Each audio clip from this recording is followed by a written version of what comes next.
not to glorify it by any means, but it's a great story. It is. I mean, it's unbelievable. It will leave you with a ton of questions. I mean, I found myself not even thinking like I was preparing for an interview. I found myself acting like I was the investigator. Some of the notes I made on here was Gene Hart, the suspect, was um, how could that?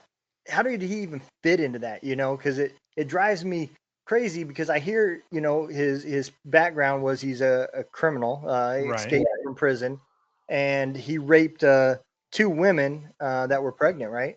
right, and then And killed them. right, and then they say it was him that did it, but it drives the question. Most of the time rapists have a type that they target, Yeah, an or agenda. yeah, and they don't. It's I don't see them going from being a woman raper to a child raper. It was just kind of crazy. And you would think that the person that gave away the flashlight could have identified whether that was him that he gave the flashlight to, Right. And or then it brings up the question, like I said, why would you give somebody who has no business on an all girls campground a flashlight? yeah, It, the whole thing, when you try to put it together, it doesn't fit. It really doesn't. And even to this day, you and I talking about it, it still brings up questions. How could yeah, this have happened? yeah, I get the time period, and I've mentioned that several times during the podcast.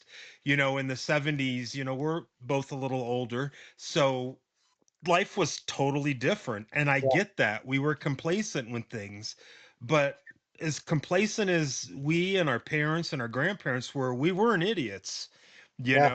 and if something doesn't fit, it but yeah, no, it's a phenomenal story. Then it's